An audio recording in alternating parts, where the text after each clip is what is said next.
बिस्मिल्लाहिर्रहमानिर्रहीम। आजकल मुल्क में बड़ी गर्मा गर्मी है, लॉन्ग मार्च है, मुसलसल लिए जाते हुए यू टर्न है। खान साहब के बयानिए की और खान साहब की अपनी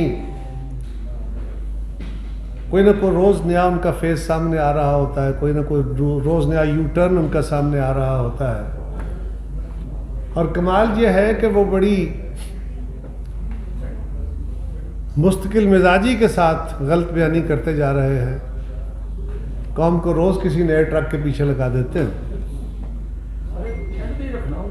कोई बहुत ज़्यादा ना सही, जो उन्होंने पिछले इलेक्शन में वादे किए थे, उन इलेक्शन के वादों के बाद उनकी जो हुकूमत पौने 4 साल रही, उसके दौरान जो वादे किए, किसी एक पे अमल दरामद नहीं कराया। बशमूल उनका जो बैनर हेडलाइन था एहतसाबी बयानियाँ, आज उस पर भी यू टर्न है। कल हुकूमतें बड़ी तगड़ी थी 4 जगहों पे, सूबों में, 2 सूबों में और 2 हमारे वफाकी यूनिट्स में, बशमूल वफाक के, यानी 5 जगहों पे उनकी हुकूमत थी। 1 पेज था, आज कहते हैं कि 1 पेज भी नहीं था। मैं मजबूर भी था।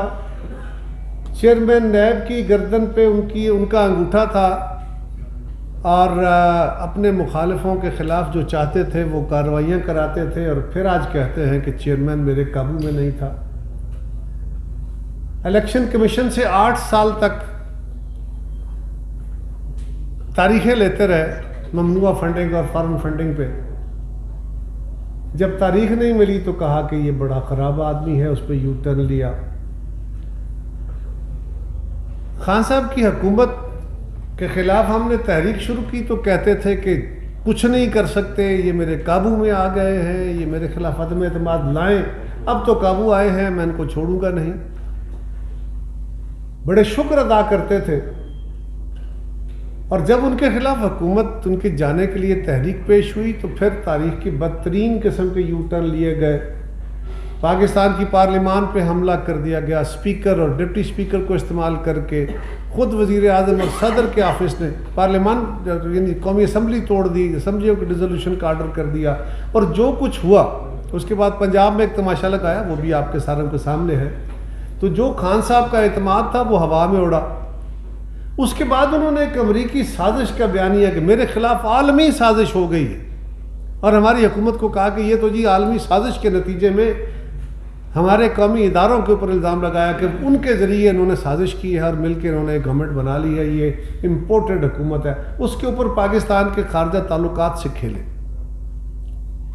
पहले ही उन्होंने पाकिस्तान के अहम दोस्तों को नाराज़ किया हुआ था। अब चीन पे भी और ख़ास तौर पे अमेरिका के ऊपर जो इल्ज़ाम लगाए जिनका कोई वजूद नहीं था, वो उनके अपने दौर में भी नेशनल सिक्योरिटी कमेटी की मीटिंग में और उसके बाद मीडिया में भी, हम सब ने भी, फॉरेन ऑफिस ने भी कहा। और जिस अहदेदार ने वो ख़त लिखा था, उस मीटिंग की करारदाद या रुएदाद भेजी थी, उसने भी लिखा था कि इसमें सिर्फ ये लफ्ज़ गलत है, इसके ऊपर आप डिमाश कर दीजिए। ये भी उसकी राय थी, इसका कोई और रिकॉर्ड नहीं है। लेकिन खान साहब ने उसके ऊपर पूरा एक अपना मनफी बयानिया खड़ा किया और पूरी कौम को हिजान में मुब्तला कर दिया कि पाकिस्तान के दाखिला मामलात में, पाकिस्तान की सियासत में हमें अपना महरूम बना के अमेरिका ने हम पे हाकमियत कर ली है। और हमें इल्ज़ाम, जो सारी ज़िंदगी जिनकी सियासत बड़ी खुली है, उन पे इल्ज़ाम कि हम उनके ममनून होके आ गए हैं। अब खान साहब ने उससे भी यू टर्न लिया और कहा कि छोड़िए, वो पीछे रह गया, मैं तो अब उनसे ताल्लुकात अच्छा चाहता हूँ। आर्मी चीफ की तकरीर पे बहुत एतराज़ था। कभी कहते थे शहबाज शरीफ साहब तो कर ही नहीं सकते, अगली मुंतखब हुकूमत को करना चाहिए, ये उनका इस्तेकाक नहीं था। फिर उस पर यू टर्न लिया कि नहीं चले प्राइम मिनिस्टर करे। लेकिन ये मियाँ नवाज शरीफ साहब क्यों उस पर मशवरा कर देते हैं, जरदारी साहब से मशवरा क्यों हुआ? ये तो जी जिसको बनाएंगे वो तो इनकी गलत कारियाँ छुपाएगा। आर्मी की सारी सीनियर क़यादत पे यकमुश्त इल्ज़ाम लगा दिया। ऐसा इल्ज़ाम लगाया कि जो बंदा भी इनकी मर्ज़ी से आएगा, इनकी सलाह मशवरे से आएगा, वो तो इनकी गलत कार्यों को छुपाएगा। इसका मतलब है कि अब पहले 5-6 बंदों में जो समरी आनी है, जो आर्मी के सीनियर ऑफिसर्स हैं, उसमें से जिसका भी नाम आता है उसके ऊपर खान साहब की मोहर तो ऑलरेडी लगी हुई है। सो हूसोएवर उन्होंने एन ब्लॉक कंडेम कर दिया। अब फिर उससे यूटर ले लिया कि मुझे क्या फर्क पड़ता है, जो भी आ जाए जी। इसी तरह खान साहब के ऊपर अटैक हुआ, कातलाना हमला हुआ, बहुत अफसोसनाक सूरत हाल थी। सारी कौम उस पर शौक में गई, हम सब ने उसकी मजम्मत की। उसके बाद हमारा ख्याल था कि सारी हुकूमत ने, हर जमात ने उसकी मजम्मत की, हर तबका फ़िक्र ने उसकी मजम्मत की, लेकिन और वो बंदा लकीली पकड़ा गया। जो बंदा कातिल था या कातलाना हमला करने वाला था, क्योंकि उसने कत्ल भी किया, कातलाना हमला भी किया और कत्ल भी किया, शहादत भी हुई, वो तो मौके से पकड़ा गया, पुलिस के कब्जे में था। पुलिस पंजाब की, हुकूमत पंजाब की, इमरान खान साहब की, परवेज़ इलाही साहब उनके वज़ीर आला, उमर चीमा साहब उनके एडवाइज़र इंटीरियर, और वो पुलिस ने बंदा पकड़ लिया। जिस नौजवान ने पकड़ने में मुआवनत की या उसको उसके हदफ से हटाया, अल्लाह का करम रहा, उसकी बदौलत खान साहब महफूज रहे, इनके साथियों की जानें महफूज रही, ज़ख्मी हुए। उसका बयान आ गया और खान साहब ने 1 घंटे के अंदर अंदर ये कहा कि जनाब 3 लोगों के ऊपर FIR दूंगा, मेरे 3 लोग मुजरम हैं। वो पहले 4 लोग जिनका मैंने नाम लिख के रखा था, आपको याद होगा ना, खान साहब ने पहले भी कहा था कि मैंने एक ऑडियो वीडियो रखी है रिकॉर्ड करके कि अगर मुझे कुछ हो गया तो 4 लोग जिम्मेदार होंगे। फिर कहा नहीं, वो 4 लोग अलग हैं, ये 3 और आ गए, फिर इन 3 नामों के ऊपर आ गए। फिर कहा कि मैं FIR देना चाहता हूं, मेरी FIR दर्ज नहीं हो रही। हमने बार बार पूछा, आपकी हुकूमत है, आपको क्या मसला है, आपकी हुकूमत FIR दे। फिर हाजी साहब को गालियां दी। फिर इनके शाह महमूद साहब ने जो आला नस्ल की गुफ्तगू फरमाई, उन्होंने जाके अदालत में कहा कि हमें चीफ मिनिस्टर साहब ने इसकी इजाज़त नहीं दी, नहीं कहा। DPO गुजरात ने कहा कि हमें तो चीफ एग्जीक्यूटिव है सूबे के, वो कहेंगे तो हम पर्चे दे देंगे, अदरवाइज इस तरह ये केस FIR का नहीं बनता।